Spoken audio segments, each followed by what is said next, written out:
A estalagem da Serra Morta. Há uma serra entre Minas e Goiás que o povo chama de Serra Morta. O nome veio de um caso antigo, quando tropeiros que cruzavam a região começaram a sumir sem deixar vestígios. Depois de cada desaparecimento, alguém dizia ter visto uma luz acesa na encosta, como se houvesse uma casa ali, uma casa que não existia no mapa. Em 1973, um caminhoneiro chamado Arnaldo contou que subia a serra numa noite fria, quando o motor ferveu. Sem sinal de vida por perto, viu, ao longe, uma luz bruxuleando e seguiu até encontrar uma velha estalagem de madeira, isolada, mas bem cuidada. Foi recebido por uma mulher pálida, de vestido antigo, que falava com uma calma estranha. Ela o serviu café e disse: "A serra gosta de quem chega com respeito." Arnaldo dormiu num dos quartos. No meio da noite, acordou ouvindo passos pesados no corredor. Abriu a porta, ninguém. Mas quando olhou pela janela, viu fileiras de pessoas caminhando em silêncio pela estrada, todas com o rosto coberto de lama e o mesmo uniforme de tropeiro antigo. Assustado, tentou fugir, mas a estalagem estava vazia. Não havia mais mobília, nem parede firme, só ruínas tomadas pelo mato. Dias depois, encontraram o caminhão dele no acostamento, motor desligado, faróis acesos e a chave ainda na ignição. O corpo nunca foi achado. E até hoje, motoristas dizem que, se você subir a serra à noite, pode ver uma luz amarelada no alto. Alguns juram que é a lamparina da mulher acesa, esperando o próximo visitante. O cemitério do Morro do Boi. Na beira de uma cidadezinha no interior do Paraná, há um morro coberto por capim alto. O povo chama de Morro do Boi, porque antigamente os tropeiros enterravam ali os animais que morriam na estrada. Com o tempo, começaram a enterrar gente também. Décadas depois, a prefeitura resolveu nivelar o terreno e construir uma escola rural. Durante a obra, os pedreiros começaram a relatar vozes e vultos nas janelas, antes mesmo das paredes ficarem de pé. Um deles, chamado João Vidal, sumiu numa tarde de chuva. Os colegas encontraram apenas a enxada dele fincada no barro e as pegadas indo em direção ao cemitério antigo, nenhuma voltando.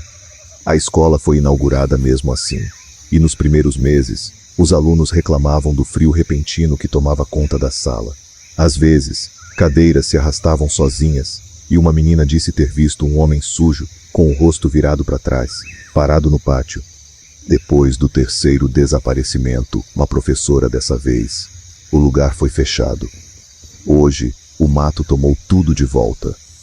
Mas à noite, quando o vento sopra do sul, dá para ouvir vozes de crianças rezando no topo do morro, e uma lamparina solitária acendendo e apagando.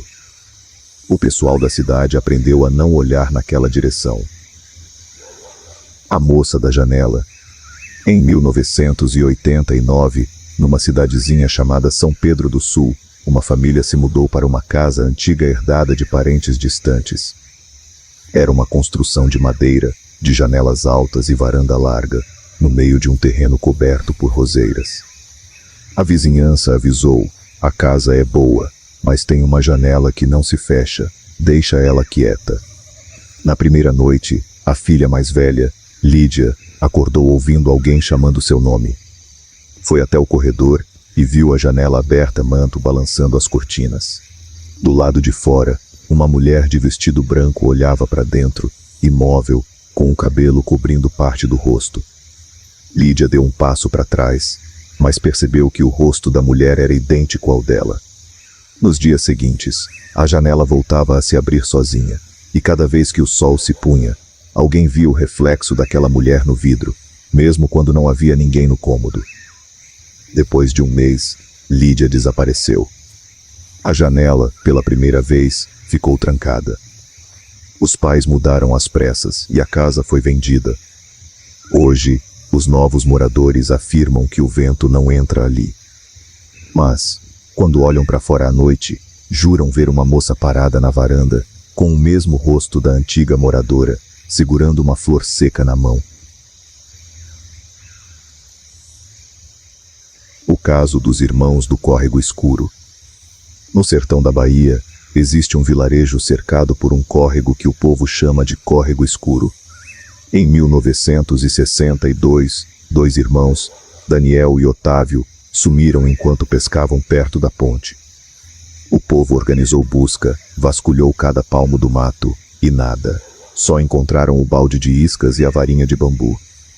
3 dias depois, o rio começou a correr ao contrário. O povo do vilarejo viu a água recuando em silêncio, revelando pedras, ossos de peixe e, entre eles, pegadas de criança indo em direção à nascente. Um velho da região, chamado Seu Benedito, disse que o rio levou o que devia e que ninguém devia ir lá depois do pôr do sol. Mas 1 ano depois, um grupo de jovens da cidade foi acampar ali. Um deles voltou desesperado, dizendo que, à meia-noite, o rio ficou completamente imóvel e 2 figuras pequenas apareceram na outra margem. Eram os irmãos, molhados, pálidos, os olhos vazios. Um deles levantou a mão e apontou para o grupo, e todos fugiram. Na manhã seguinte, encontraram o acampamento destruído. E gravado numa árvore, um nome, Daniel.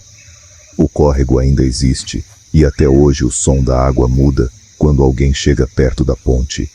Parece que o rio lembra quem se perdeu nele. A mulher do espelho da fazenda São Miguel. Nos anos 40, uma fazenda chamada São Miguel ficou famosa por causa de um espelho grande, trazido da Europa por um fazendeiro rico. O espelho foi colocado na sala principal, e o dono dizia que nele dava para ver o que a alma queria esconder. A esposa do fazendeiro, Dona Clotilde, começou a agir estranho depois que o espelho chegou. Ficava horas parada diante dele, murmurando frases que ninguém entendia. Uma noite, os empregados ouviram gritos. Quando chegaram, encontraram o espelho quebrado em pedaços e Dona Clotilde desaparecida. O marido jurava que ela tinha entrado no reflexo. Anos depois, os novos donos reconstruíram a sala e acharam, entre as tábuas do chão, uma fotografia antiga, Clotilde em frente ao espelho, mas a imagem mostrava 2 versões dela, uma de frente e outra virada, sorrindo, como se fossem pessoas diferentes. O espelho foi restaurado e levado para um museu da cidade. Mas os vigias juram que, à noite, o vidro escurece e mostra um rosto de mulher olhando de dentro para fora, como se ainda estivesse presa lá, esperando alguém quebrar o reflexo certo para libertá-la.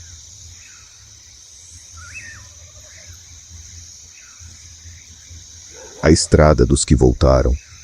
Entre 2 pequenas cidades de Mato Grosso, existe um trecho esquecido da antiga estrada de barro, a estrada dos que voltaram, como o povo chama. Ela era usada nos anos 50 por quem levava carga de gado, mas foi abandonada depois de uma série de sumiços. O primeiro foi o de um motorista chamado Jonas. Ele saiu com o caminhão carregado de sacos de milho e nunca chegou ao destino. Dias depois, o caminhão foi encontrado tombado no barranco, motor frio, faróis ligados e o rádio chiando. No banco havia apenas o boné de Jonas e uma marca de mão suja de barro no para-brisa, por dentro. Desde então, viajantes dizem que ao cair da noite, se vê um farol único vindo na contramão. Ele passa devagar, e dentro da luz se percebe a silhueta de um caminhão antigo, sem motorista, apenas o rádio ligado, tocando uma música que já não passa mais em estação nenhuma. Um policial rodoviário jura ter seguido o farol até uma curva. Quando virou, só havia poeira e o som do motor morrendo aos poucos. O rádio da viatura pegou uma transmissão curta em voz rouca. Voltei para terminar o caminho. Depois disso, o trecho foi fechado. Mas em noites de neblina, quem mora por perto diz que ouve o barulho de marcha reduzida e buzina distante, como se o caminhão ainda tentasse chegar ao destino que nunca alcançou.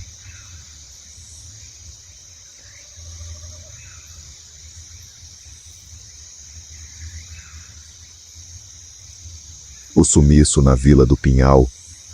No interior de Santa Catarina, há uma vila esquecida chamada Pinhal de Dentro. Pouca gente sabe que ali, nos anos 80, houve um desaparecimento coletivo que até hoje não tem explicação. Naquela época, 22 famílias viviam isoladas, sobrevivendo de lenha e criação. Certa manhã, um tropeiro passou pela estrada principal e notou algo estranho. As portas das casas estavam abertas, o fogão a lenha ainda quente e o café recém-passado. Mas não havia ninguém. Nem gente, nem bicho, nem som de vida. Os jornais da época noticiaram o sumiço da Vila Fantasma, mas logo o caso foi abafado. Investigadores encontraram pegadas indo até a beira de um pequeno lago e, na margem, marcas de pés descalços pequenas de crianças. No centro do lago, havia um círculo de água parada, como se algo muito grande tivesse descido ali.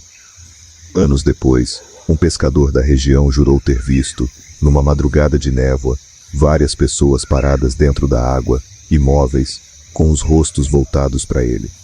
Todas vestiam roupas antigas e tinham os olhos abertos, mas sem brilho algum. Quando ele piscou, a imagem sumiu. Hoje, o lago está coberto por plantas, mas dizem que, se você jogar uma pedra lá dentro, o eco demora demais para voltar, como se o som caísse num buraco sem fundo. E às vezes, o vento traz o cheiro de fumaça e café fresco, como se a vila ainda existisse em outro tempo.